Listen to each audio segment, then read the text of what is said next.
seat. You're listening to Rodian Radio, your home for all things Star Wars commentary.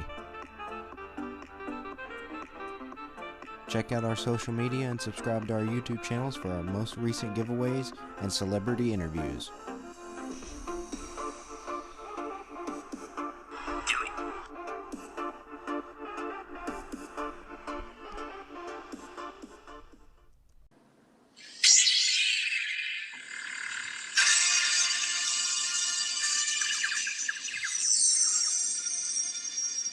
Well, anybody excited for the month of May?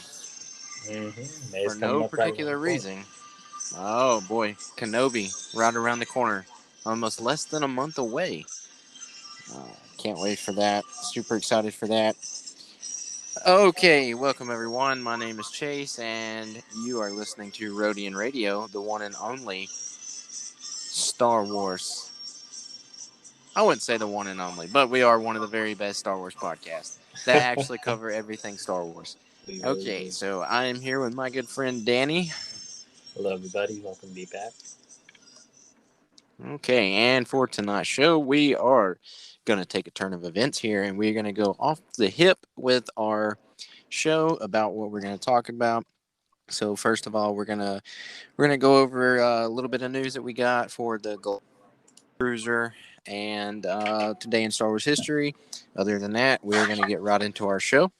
All right, so we're going to give, me and Danny are going to take turns here going over our number one Star Wars character who is Force sensitive and our number one Star Wars character who is not Force sensitive. And then after that, we are going to take a short break and come into a fan-created content. Dude, you're going to have to chill out with them keyboard clicks. Oh, you can hear that? I can, yeah. My bad. Oh, you're all good. We're all having fun here. That's all part of the show. Like you said in the last episode, we don't script this stuff. We do not. I'm just like having the whole thing set up. Actually, I do have both of them right now. I just clicked. All right. So we're going to go over our Force and non-Force sensitive number one characters out of all things Star Wars. And then after that, we're going to do a fan-created short story. You don't want to...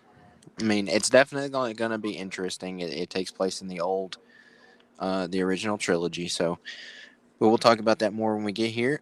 First thing off the bat, I want to appreciate everyone who's been checking us out and listening to us. I know we usually do this at the end of the show, but if we do it at the beginning of the show, more people are likely to hear it. Please subscribe to our YouTube. Check us out on Instagram. Help share us out. We really appreciate all the support we can get.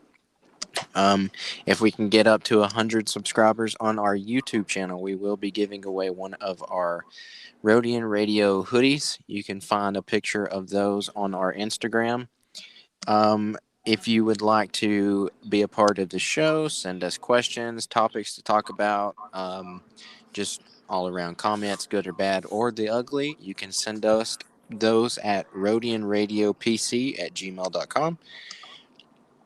And so without further ado, let's get into today's Star Wars history. I'm picking up a little bit of an echo off of your headset there, Danny. On mine? Yeah. Yeah, because I have the... Let me fix the anchor. Is it still echoing? Yeah. That's weird. Sorry, folks. We're having some technical difficulties. First, it was really like, oh, it can't start. Okay, let me... Yeah, literally before we started the show, I couldn't get any of my audio to work, and now here we are with an echo.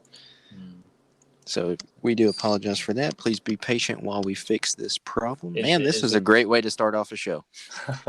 Yeah, all script. Is it through Zoom or is it through Anchor? It's through the Anchor. Okay, I don't hear it right. Oh, yeah, there it is. I can still hear it. I moved. Okay, I'm gonna move it over. Can you still hear it? Hello. Can you hear me? Yeah, I can hear you. I don't hear no echo. Okay, Well, it's very faint, if at all. Okay, sorry, folks. All right, so let's get into this. Today in Star Wars history, on this day in 2011, April 18th, Star Wars The Clone Wars Boba Fett Jedi Hunter, the book, was published. and it is about Boba Fett and Bossk and Aurra Sing in the Clone Wars hunting Jedi.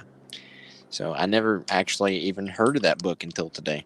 So if anyone listening has that book or has read that book, we would love to hear the feedback about it. So let us know about that book. I've never heard of it. All right. Let's see. Now let's. So that's all the history for today. All right. Star Wars news. Oh boy, I'm about to raise a lot of nerves with this. Okay. As everyone knows, Galaxy Edge has created the Star Wars Hotel, the Galactic Star Cruiser. It is available now if you want to register to go to it. It is, to the best of my knowledge, it's in Orlando. I don't know about Disneyland in California. No. But it is at Disney World. Okay, so it's just Disney World in Orlando, Florida. The Galactic Star Cruiser. It is a 2-night stay. When you buy your passes, you get food and drinks included. You get park access to Hollywood Studios. You get valet parking, and you get a Magic Galaxy's Edge Disney exclusive Magic Band. I guess that's just like a fancy Star Wars Apple Watch or something. I'm not real sure. Not that I really care about it. But, okay, so for the low price of your rooms and your guests, you can only stay 2 nights at this hotel. Maximum. And I'm about to go over I want everybody to listen to me, the extremely low prices of these rooms. Okay, for 2 guests, for 2 nights, it is $4,809. That's a very low price. No. Oh, so we're looking at 5 Gs. Okay, so for 3 guests, you are looking at $5,299. And for 4 guests, for the extremely low price of $5,999, you can stay on the Galactic Star Cruiser for 2 whole nights.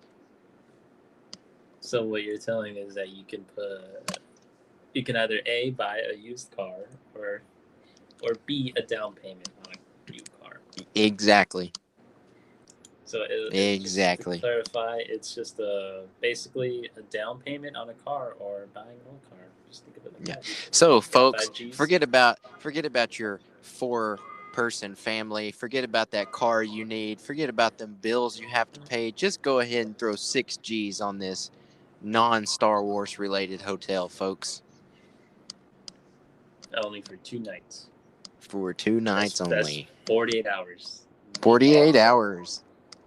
$6,000 for 48 hours in a non-Star Wars hotel. So, and then for those 8 hours that you're sleeping, you're basically wasting your money. Yes, you are paying to sleep at a Disney-built hotel. Jedi Talk, I know if you're listening to us, you're probably losing your minds right now and are probably cussing at us like crazy. But, this is Rodian Radio, and we talk about what Rodian Radio wants to talk about. Mm-hmm. And to me, this is completely not worth it at all, no matter how big of a Star Wars fan you are. I mean, to me, so they based it off the sequels era. We get that. But to me, this doesn't even look sequels era. This looks like Star Trek. It's not even Star Wars. I think we talked about it almost a month ago on our podcast. We were basically just grilling it. Like, don't get me wrong. Like, if you like nice hotels, like, listen to the words I'm saying here, nice hotels, non-Star Wars themes, yeah, it's fun, But if you're like our Star Wars fan, which is what I hope it's meant to be for, it's absolutely horrific. Like, you can't imagine planning a vacation like this, spending almost 5-6 Gs of a family for 2 nights, With that kind of money, you can go to Vegas maybe like 3. Do you know how many Hot Toys I could buy for $6,000? 6 Gs, like. So that means you would have to make an income probably over, let's say, like 60,000-70,000. Like, and I think you have to pay it up front because it's like specific to something. I don't know if you can do like payments for those kind of things.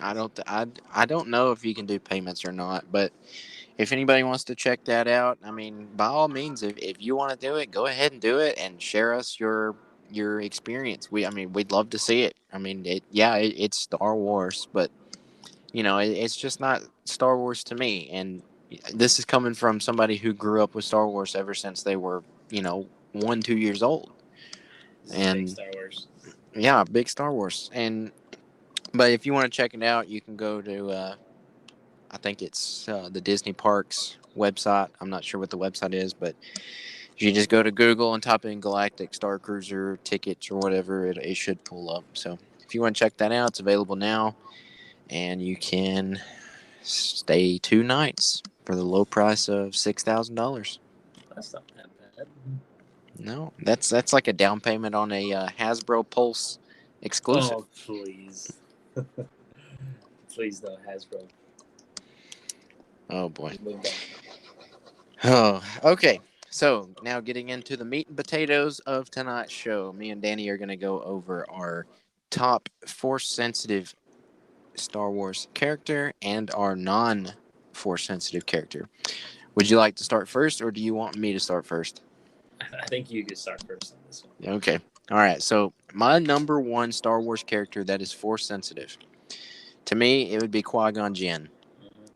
And it is because I can see you smirking and nodding your head like this is your character too. I already knew. No, it actually isn't. Wow. Okay. All right. I'm excited to see. And yeah. Well, you're about to. Okay, continue with yours, but I can see. I'll explain it after. Like, you go first. I was just like. All right, folks. So me and Danny, we came across this idea today, and we did not share our opinions with each other. So our opinions are as fresh as you're hearing them to each other. So I don't know Danny's. He doesn't know mine.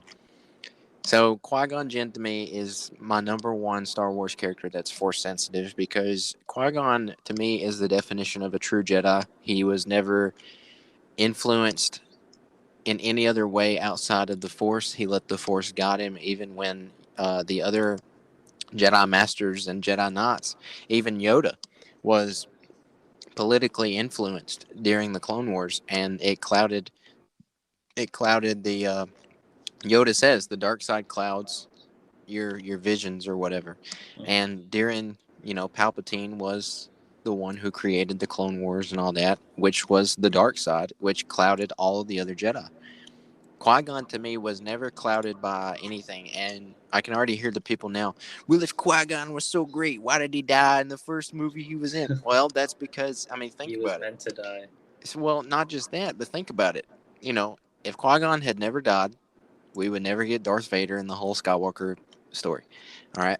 But the most important thing, you got to think about it. Nobody had seen a Sith in 1,000 years. Up until the point of the Phantom Menace, it's been 1,000 years before anybody has seen a Sith. Qui-Gon, I would say, is roughly in his 50s, maybe pushing 60 years old. He's never had to train to fight a Sith. And you put him up against somebody like Darth Maul, who uses the Force to enhance their stamina and their physical abilities. Yeah, I don't even think Yoda could handle Darth Maul. Really? If you think about it. If you think about it, no, Yoda would be the only exception to anybody who has trained to fight a Sith, because he's been around for so long. I would say he's about 800 years old or so during the Phantom Menace. So he's probably Yoda's master was the one who taught him about Sith. I would like to see a Yoda spinoff movie of Yoda as a Padawan, so we could learn, about what Yoda was taught by his master and all that. But, during the point of the Phantom Menace, Yoda is considered Grand Master of the Jedi.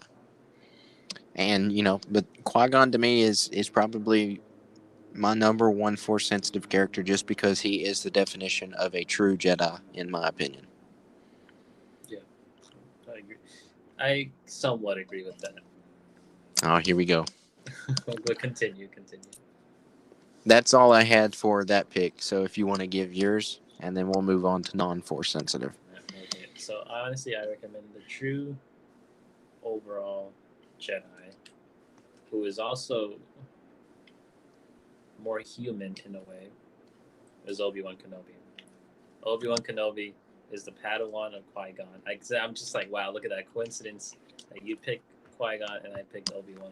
Obi-Wan has suffered through the most pain out of all the characters in Star Wars history, because he saw the birth and technically witnessed the death of Anakin Skywalker and his master and his girlfriend. You're not supposed to have a girlfriend, but it's like the Jedi are political. It's hypocritical.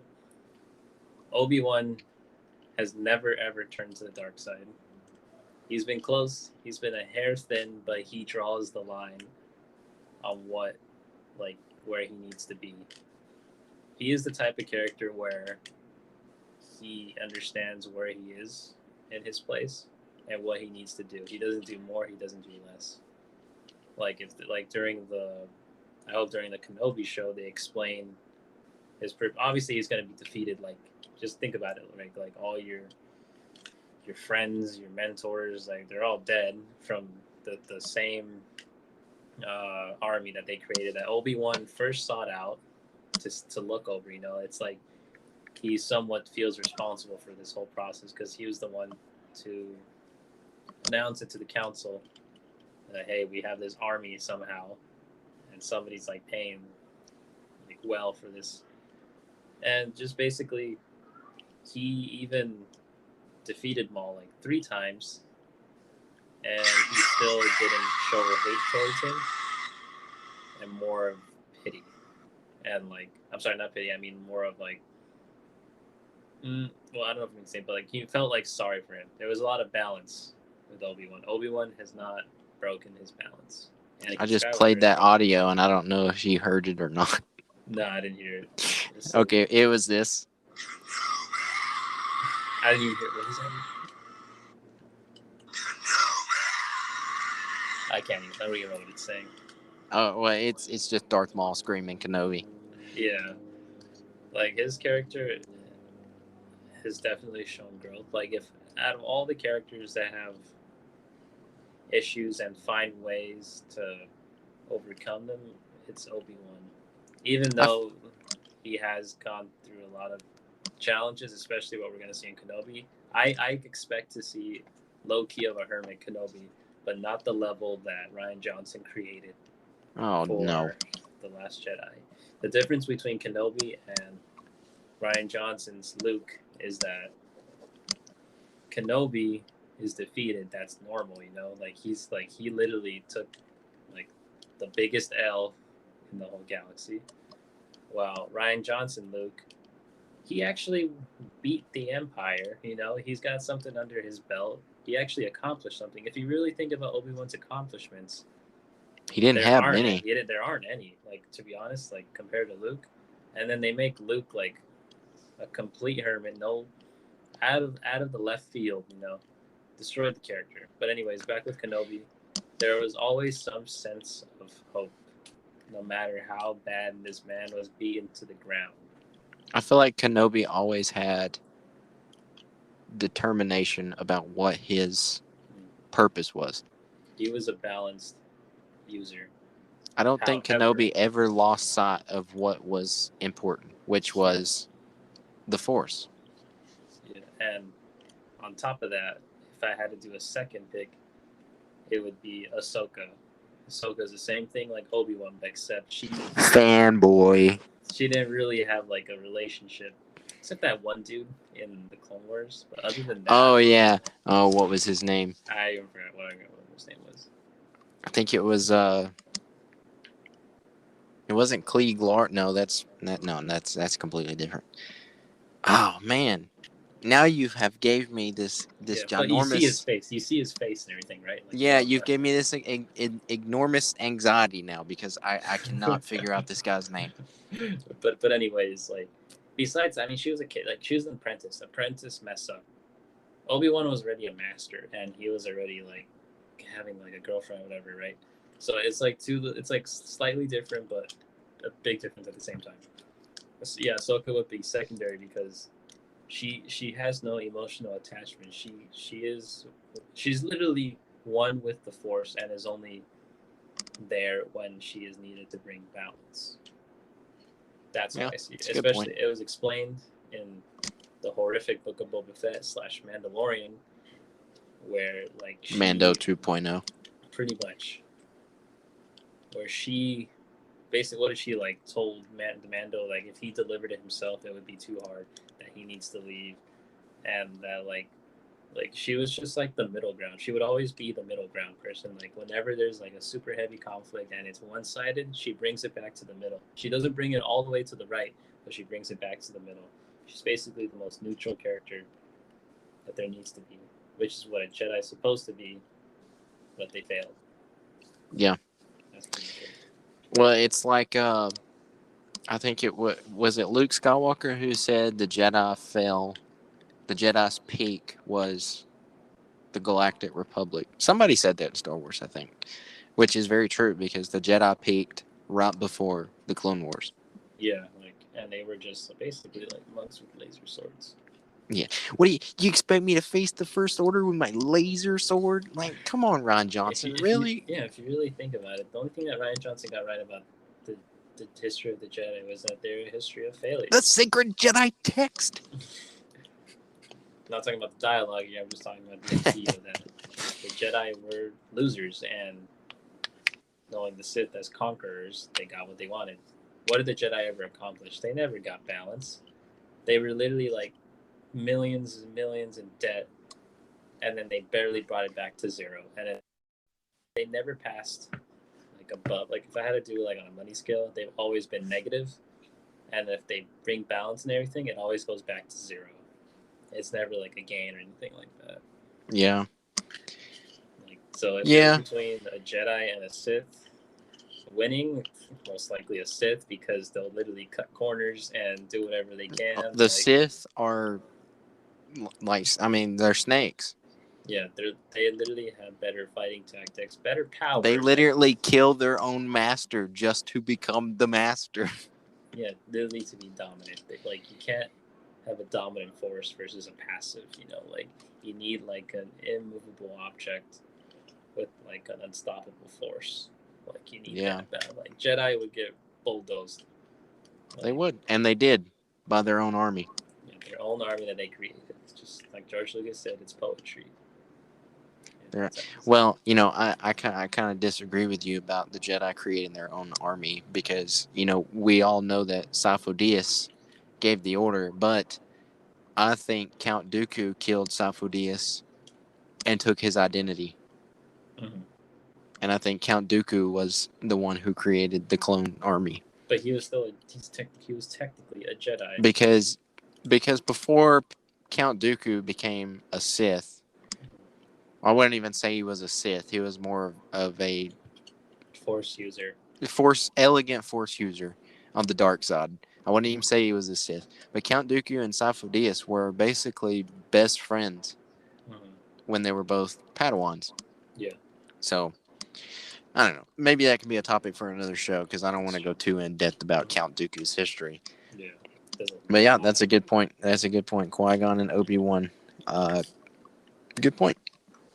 Okay. We are going to go over our top non-Force sensitive characters in Star Wars. You want to go first since I went first last time? All right. Well, I'm going to go with our boy Captain Rex. I almost thought you said the same one that I wrote down. I did not put Rex. Okay. I would say Rex because, again, he was there during the beginning. The Attack of the Clones is basically the beginning of the end. Like, theoretically, pretty much. wasn't he there in Geonosis somewhere along the line? I think he was there.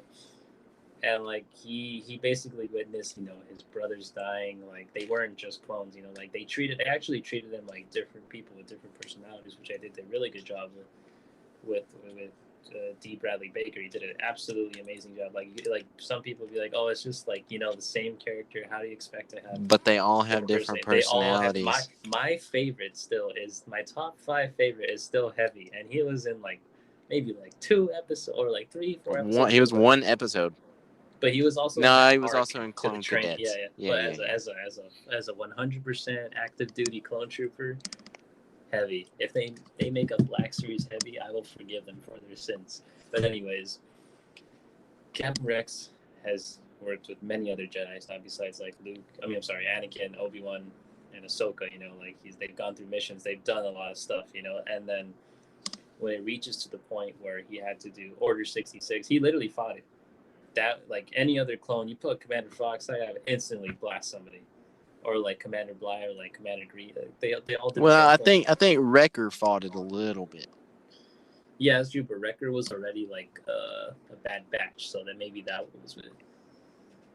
But yeah, like Rex is overall a good. He saw more purpose than just serving. Like his character changed from following orders to what orders are good and what orders are bad, and like what makes us like better soldiers, aka better people.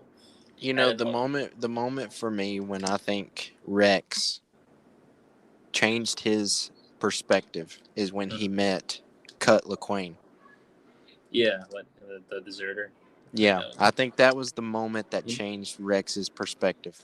You know, it's crazy. When I watched that episode, I straight up thought he was dead. I'm like, he took a sniper rifle to the chest. I'm like, that's how they're gonna end this character. I was like, this show is taking a whole nother turn. I'm like, yo, what if Rex was the only clone who wore Beskar chest armor? I think he'd be unstoppable.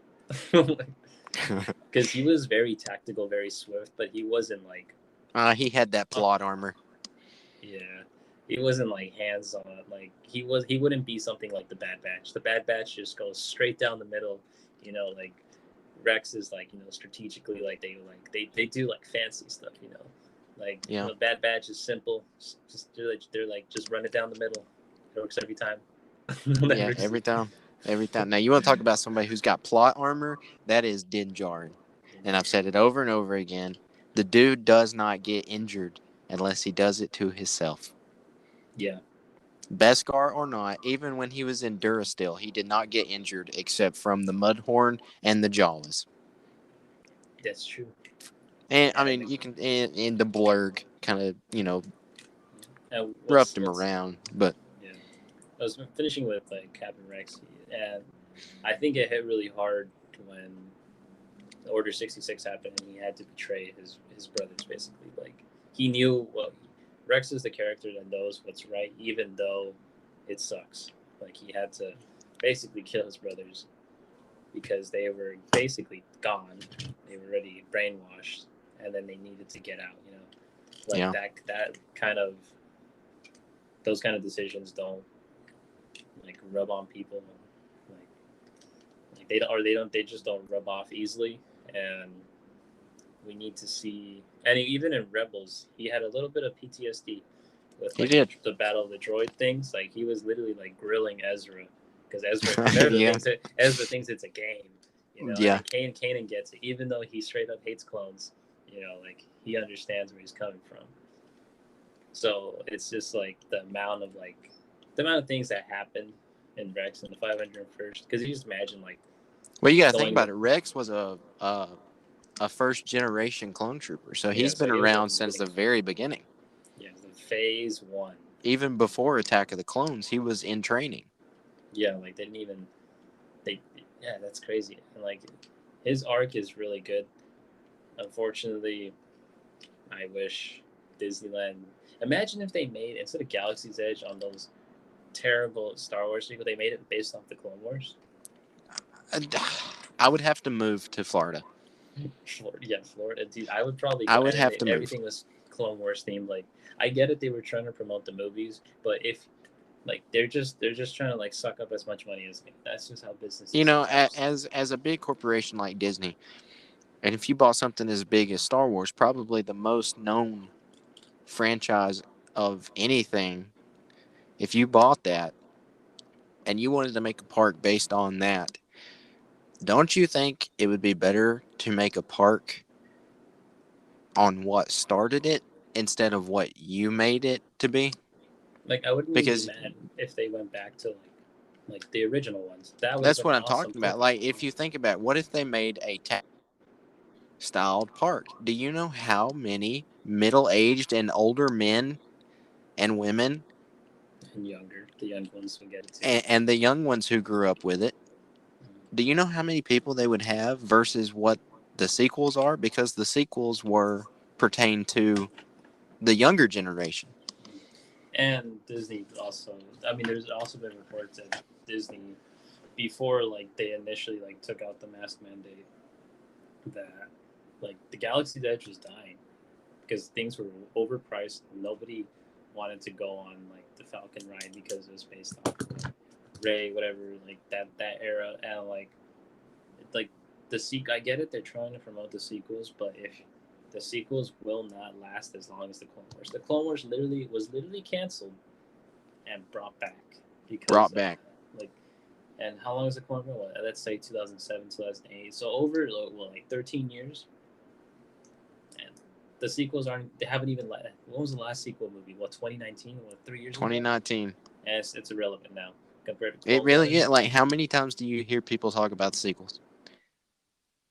How many times do you hear people talk about the Clone Wars and the prequels and the original trilogy? All the time. Nobody talks. Nobody has sat down with me, or I've never seen anybody in public like sit down and let's talk about Rey Skywalker for a little bit. Even The Mandalorian. The Mandalorian came out the same year as Rise of Skywalker. How many people and merchandise do you see based off The Mandalorian versus the sequels? I think all the Black Series Rise of Skywalker figures are all gone. They're either like at Ross or something. Or if you go to Walmart, you're going to see Grogu in any shape, form, or fashion. You're going to see Darksaber. You're going to see Boba Fett. But are you going to see Poe Dameron, Finn, even Palpatine? No. It's very unfortunate that Star Wars has had to take major hits due to what Disney created. Major hits that they could have avoided, but because they think. Now, I'm talking about sequels. I'm not talking about The Mandalorian and Boba Fett. I'm talking about sequels. I'm saying like they can take these hits because they have the resources. Oh yeah, no doubt. It literally needs to be. Like if they really want to change, it literally needs to be the point where Star Wars is dead. But knowing Disney. Well, I'll tell you what, Star Wars was dead, and then The Mandalorian came out and saved everybody. If it wasn't for The Mandalorian, Star Wars would have died after Rise of Skywalker. Imagine it ended like that. That would have been horrific. It would. It would have been horrible. Like Star Wars has always been. Okay. Hear me out, people. Star Wars, any Star Wars as a movie, from beginning to end, the best I have given it is probably like an 8 out of 10, because there are some things that are just a little like corny or like funky a little bit. Not just the men, but the women and the children. Like this, I hate them. The prequels, I would give it a solid 8.5 because overall it delivers the message of like it served its purpose to set up basically the originals. That was what its job was. Anything besides that was a bonus. And right. The sequels gave us nothing, to be honest. Like I learned nothing from them. Yep. But going back to what I was saying earlier, like Star Wars has absolutely perfect moments. One scene, like maybe a minute or two scene, can explain all 6 original films and some of the Clone Wars stuff. And it has so much weight and meaning. Even though the scene is probably like less than 5 minutes, it already has so much meaning, and a lot of Star Wars fans and upcoming Star Wars fans will understand it. So when they watch the Clone Wars, they're not watching pointless adventures sometimes, because it does have that. When it's referred back to in the Rebels, or like even in the Mandalorian or in the Book of Boba Fett, it's like all that history is lined up. Star Wars is basically about history.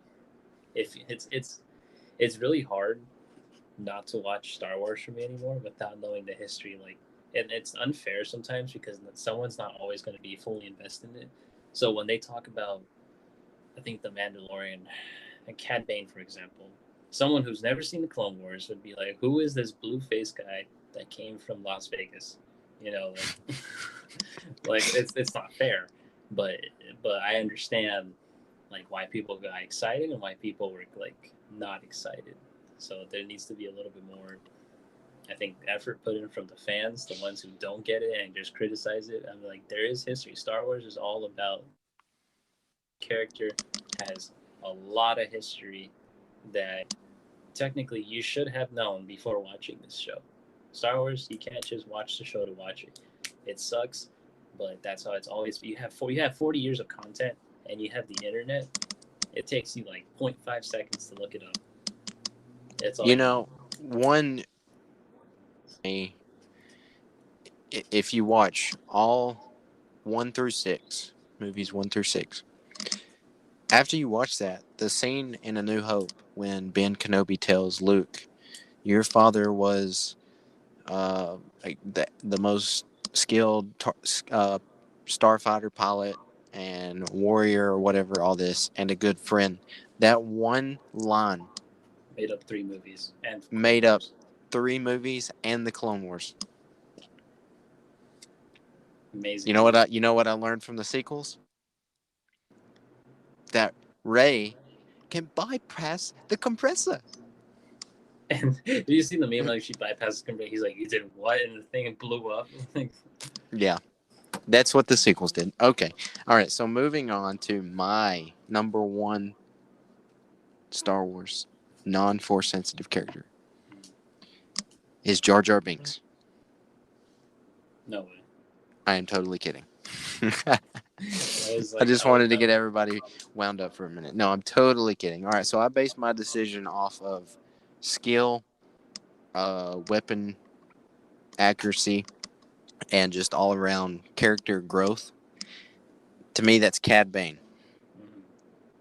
I feel like Cad Bane is the one character that represents the outskirts of Star Wars. Where, you know, Star Wars is Jedi versus Sith. Clone troopers, stormtroopers, battle droids, rebellion, all that. The outskirts of Star Wars is what? Gangsters, bounty hunters, lowlives, scum, villainy.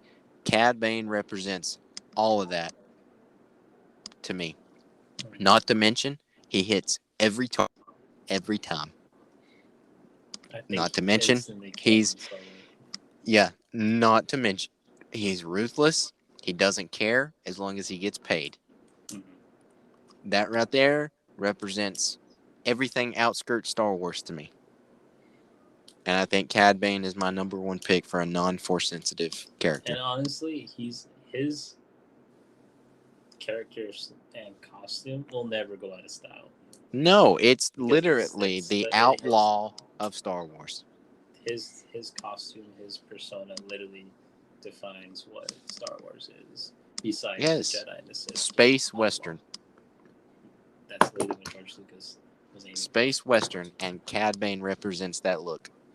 One character describes Star Wars without any dialogue. One character. That's Cad Bane. Okay, so we're going to take a short break, and when we come back, we are going to get into our fan content that we have here. And just real quick before we go into a break, we want to give a shout out to our sponsor, Dr. Awesome. You can find him on Instagram. He's a very fantastic Lego photographer. Takes a lot of skill to photograph Legos. Trust me, I know firsthand because I set a few on fire. When the wind's coming. Oh, yeah. Yeah. So go check him out, Dr. Awesome on Instagram. Give him some love. Like his posts. Follow him. Help him grow just as he helps us grow. And so we're going to take a short break. And when we come back, we're going to get into our fan-created short story here that was created by myself. So, and I do consider myself a fan. That's why I'm here doing this podcast. So, we'll get into that in just a few minutes.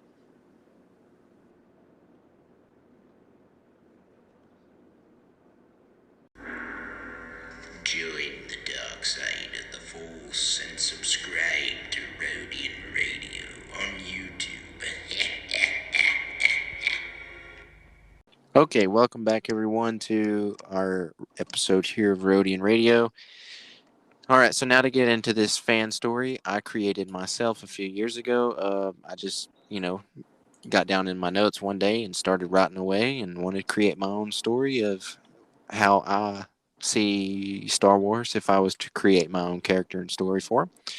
His name is Nitus, Nitus, and he was an apprentice to Darth Vader during the time of the original trilogy. So, what I'm going to do here is I've got 3 separate pages, and I'm going to read page by page by page, and me and Danny are going to discuss it.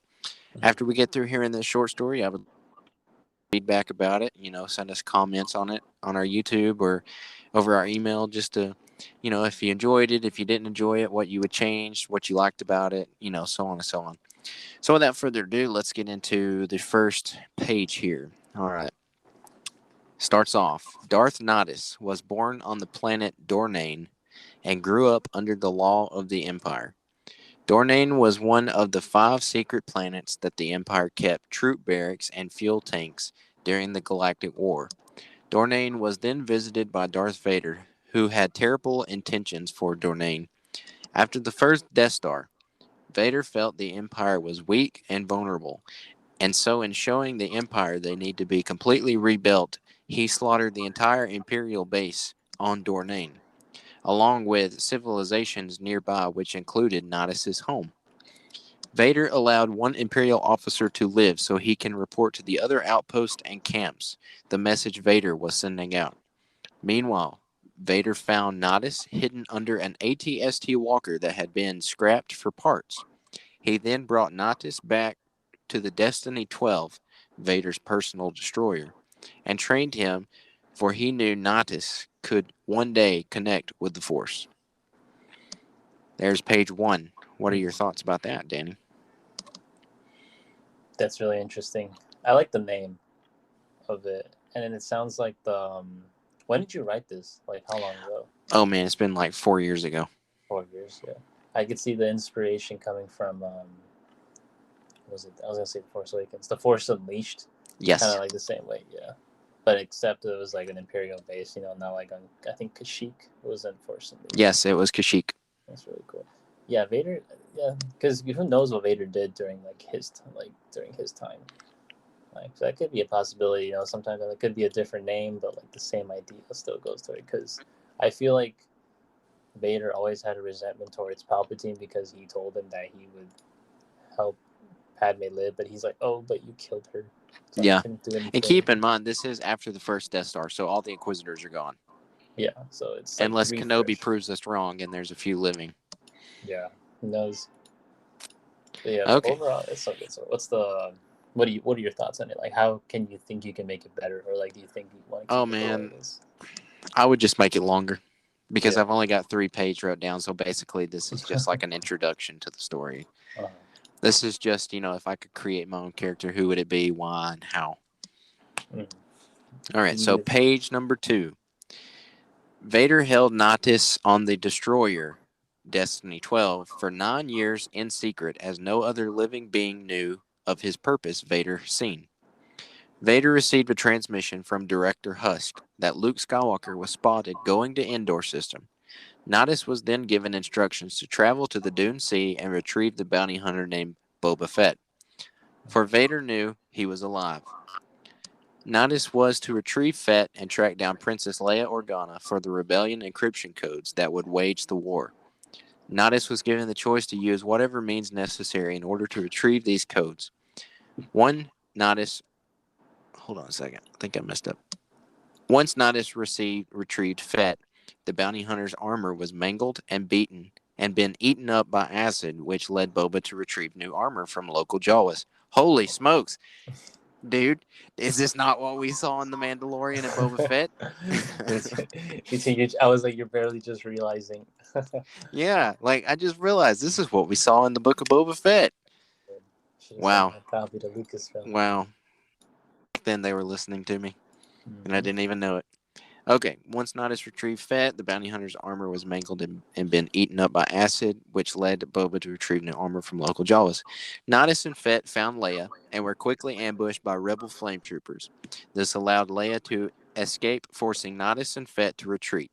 Nodus then realized that his failure would not be tolerated as to his presence being known to the Empire, forcing Vader to be shamed, as there can only be two Sith Lords at a time, Master and Apprentice.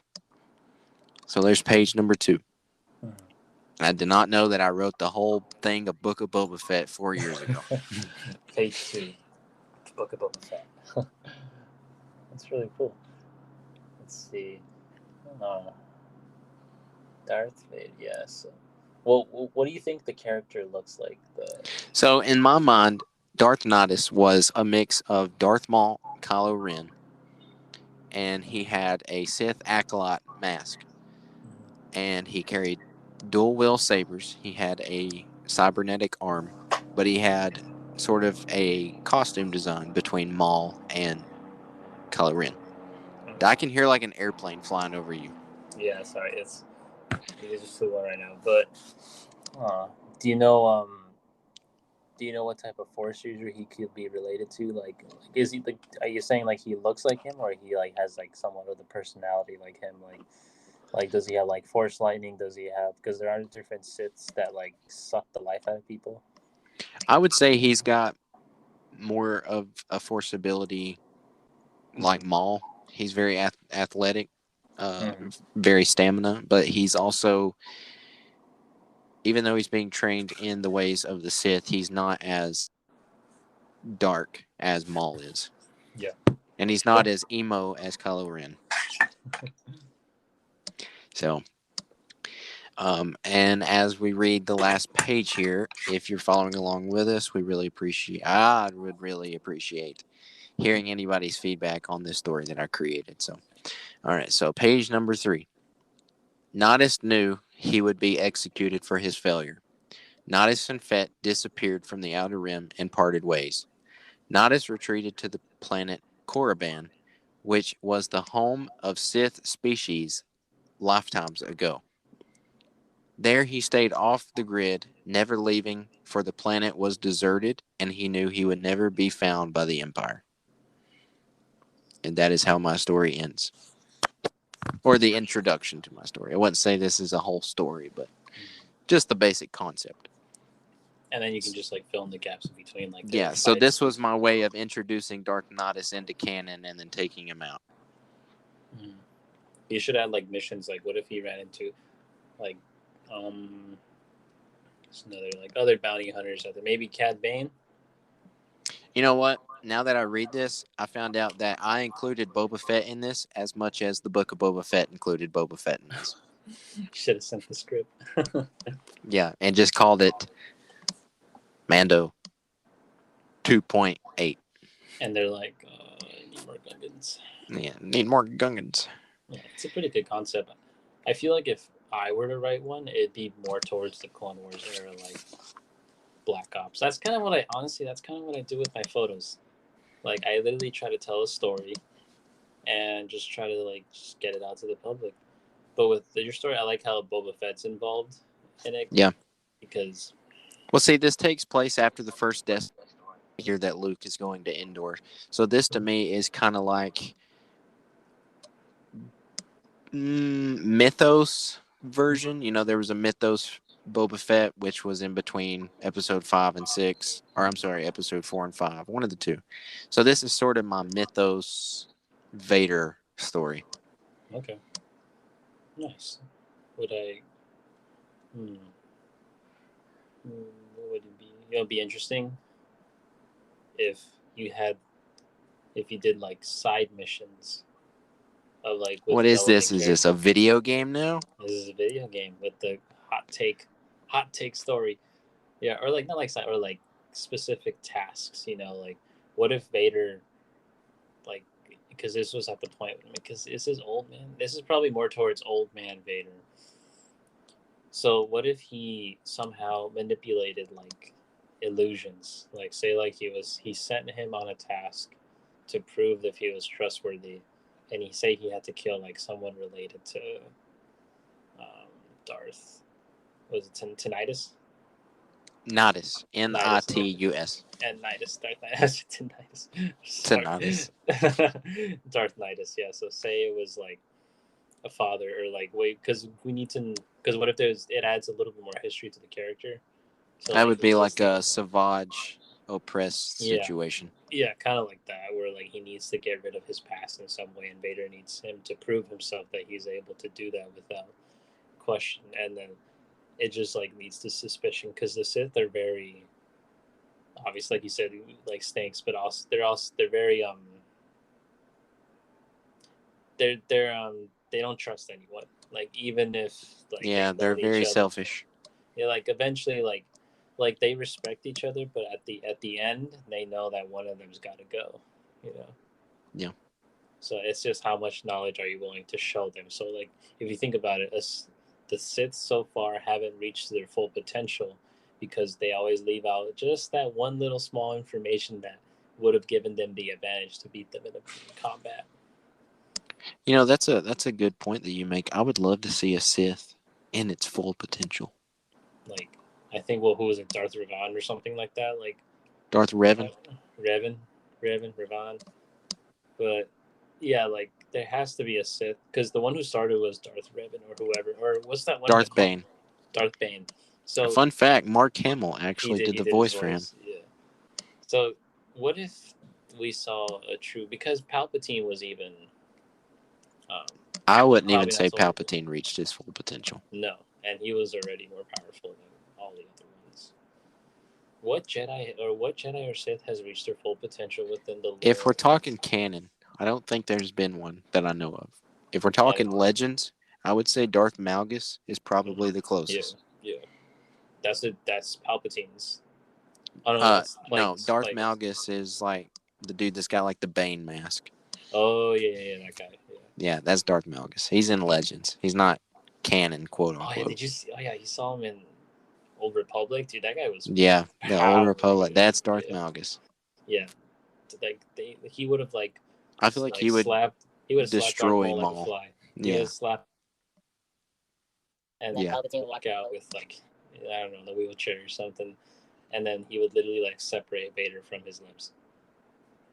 I feel like Darth Malgus is probably the closest Star Wars Sith to reach full potential, and I don't even think he has reached full potential, and he's already that powerful. 90-something%. 97. Yeah, and then the other ones were like the highest that would probably be Palpatine's like 91. Yeah, probably. Like the difference between like 91 and 97 is that's like a big difference. A 6% difference. So it's like he's at this and I'm that, and like the power difference is that much. Sheesh. Yeah, that's definitely cool. We should create a story. I'd be down. Yeah, that'd be cool. So, but yeah, I would appreciate hearing everybody's feedback on that short story if you enjoyed it, even if you didn't enjoy it. I mean, I'd love to hear people's feedback, whether it's good or bad, because trust me, I love talking to haters. Yeah, but it's always interesting to get other people's opinions. I definitely get that. Yeah, that's the good thing about Dr. Awesome. He comments on about every one of our YouTube channels. Dude, that guy, I love that true guy so fan. much. Yes, we love him. He's a true fan. Even like with our photos and everything, he does comment. He does do his best. Really, really cool guy. The other day, I think I helped him with like a technical issue he was having. And yeah, I was glad I was able to help our fan. I was like, I got you. Instantly respond. I think he put it up like 5 minutes, and I was there. Boom. I was like, here, just use this, and that, and then you'll be good. Yeah, if you're listening, Dr. Awesome, I got you.